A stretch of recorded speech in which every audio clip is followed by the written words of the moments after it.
we've grown faster than the exponential. So, we tried to plan very well for a world of 10x growth per year.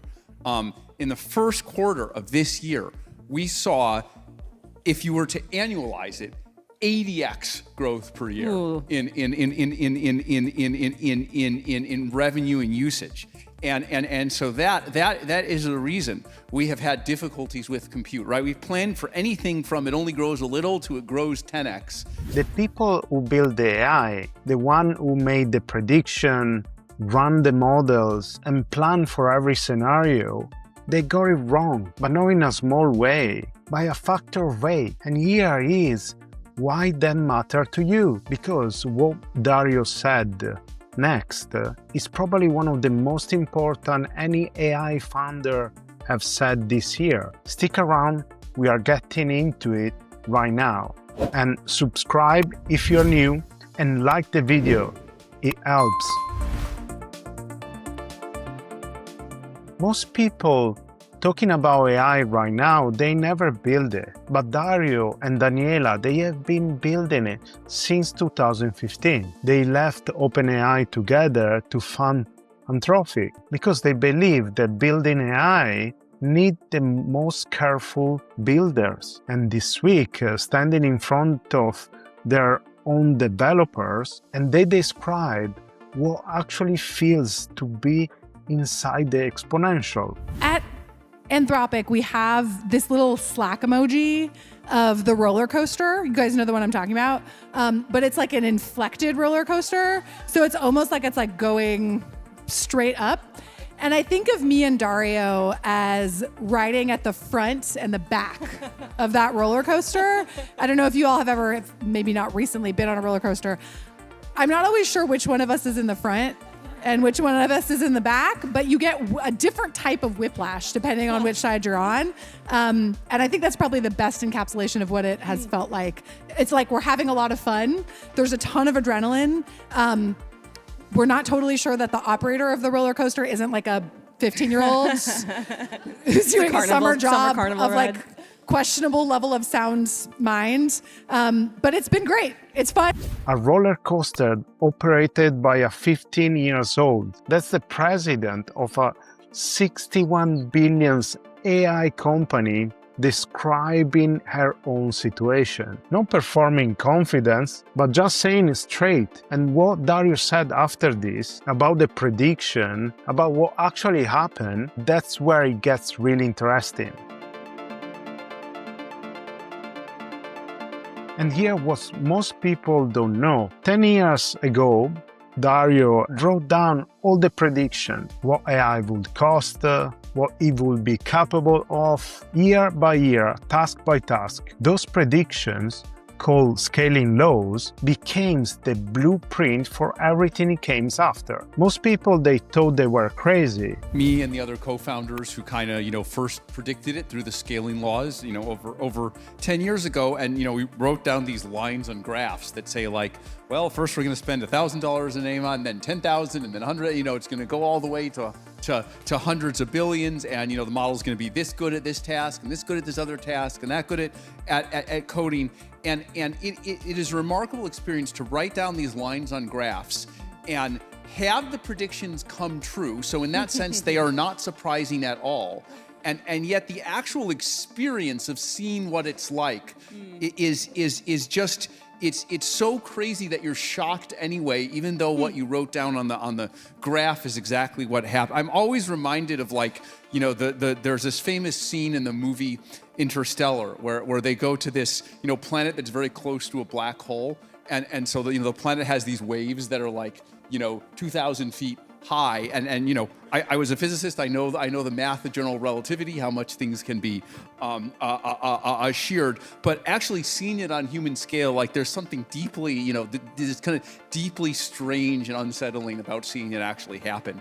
And that's what it felt like every year at Anthropic. And I feel like this is the first year where like the rest of the world is kind of, is seeing us. He knew it was coming, he ran the numbers, and he was still shocked. The interstellar comparison is doing a lot of work. He's saying, knowing something intellectually It's a completely different things that actually experience it and believe in it inside of it. And there are completely different experiences. And this year, he said, is the first year the rest of the world is finally see what's happening in the inside out. And then he give us the number. We tried to plan very well for a world of 10x growth per year. In the first quarter of this year, we saw, if you were to annualize it, 80x growth per year in revenue and usage. And so that is the reason we have had difficulties with compute, right? We've planned for anything from it only grows a little to it grows 10x. 80x. Not 80%.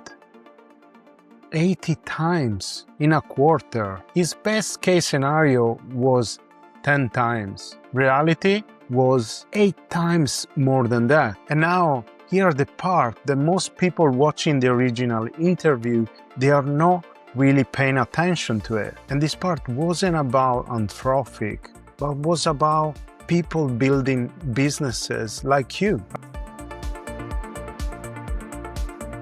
About a year ago, Dario was at another event and someone asked to him when the next one-person billion-dollar company will emerge. Dario said, in a year. I think it was roughly a year ago, there was an event like this where Mike Krieger asked me, when will there be the first billion-dollar company with one person? And I said 2026. And I think we're actually on track to achieve it. It hadn't quite happened yet. There's been like 2-person companies that are $1 billion built with AI. There's been like one person that's worth several hundred million dollars. So, but like, we got 7 more months. So it's kind of. So one person, $700 million already, no theory, is already happening right now. 7 more months in 2026, or 8. And that's eternity on the exponential. But what I'm trying to say with this, though, is that there's an enormous ability for one person or a tiny set of people to do a set of things that are incredible, right? Where, before, if, you just had an idea and you had a vision, like there's so many resources you'd have to accumulate over several years in order to make that vision happen. And I think there's a very unique opportunity for single individuals or very tiny teams to do things that are incredible, right? Where I think we've moved from the models are writing code to, the models are helping us think of software engineering as a task to the models are helping us think of like, how can I build a business or an economic unit as a task? And so there's an extraordinary amount of opportunity for people. How can I build a business as a task? Not a multi-year project, not a team effort, a task. The gap between having an idea and running a business are really reducing drastically. Even for the view of Dario, even for what he planned. Dario planned for a 10x. He got 80x. And here is the question. What became possible in the next 7 months? So where Dario see this going specifically, and what he described is something that no other CEO would have said. Yeah, I mean, I think there's several maybe trends. One is going from single agents to kind of multiple agents. So the idea that you have a bunch of these Claude, right? It's like managing a team, right? You have a bunch of Claudes running, and you kind of farm a bunch of things out to your Claudes, and maybe some of the Claudes farm things out to other Claudes with like different price. So you have a kind of whole hierarchy, or we're gradually making our way to like the country of geniuses in a data center. We're starting with like a team of smart people in a in a room or something. We're working our way up. It's a different exponential in the country. A country of geniuses in a data center. That's actually Dario roadmap.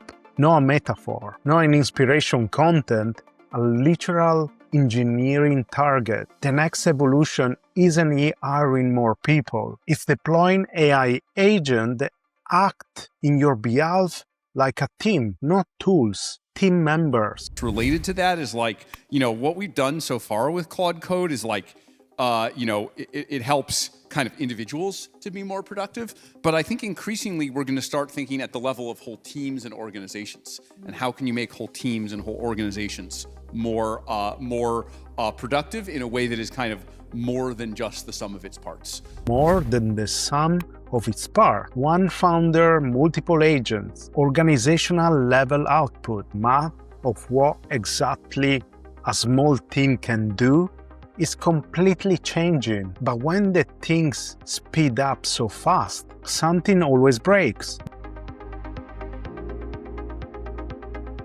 Dario is a physicist. Physicists don't just think about what gets faster, they think about what became the new constraint. I think in this area, as with everywhere else, if you want to think about what's next when something's working really well, you should always think about Amdahl's law, which is you speed one thing up, what are the things you're not speeding up?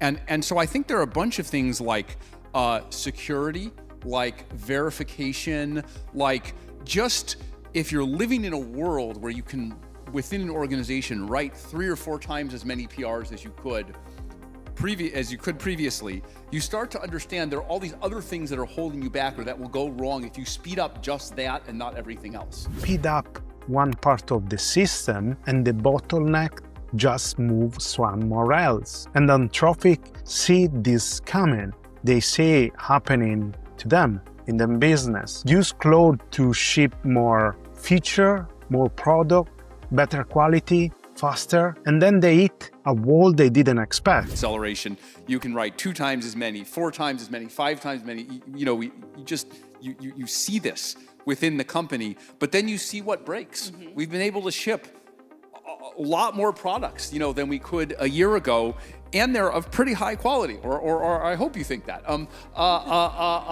But it is possible to accumulate an extraordinary amount of internal technical debt when you ship that fast. And so then you have to say, well, can we also use the AI models to like undo that technical debt or keep track of what it is that we're doing? And then you learn, the team has to work together in a totally different way. And here is the practical version for your business. Use AI to your marketing. Use AI to do your marketing faster. Operation becomes the bottleneck. Brings more client, delivery breaks. Ship more content, distribution became the gap. The founders win, not the founders that just thinking about going faster, but are the one that constantly ask themselves where the new constraint is, where the new opportunity is moving. And here is the part that makes me want to make this video. Most AI leaders talk about abstraction, but Daniela didn't. You know, I think when I think about what Anthropic is trying to do, there's these sort of like maybe two pillars, right? The first is around how do we develop this transformative technology in a way that is good for everybody, right? And I think this goal of Claude is this incredible tool. It has the power to really transform, you know, what people build and how they create and the ambition level of what they can develop themselves. And I think there comes a huge amount of opportunity there. And there's also some risk, right? I think that we've talked about this a lot publicly. There's some risk to just labor disruption. There's risks to ensuring that the technology is developed safely, that it's good for people. And I think Anthropic's job, or what we try to do, is really think about how to balance these two things in equal measure.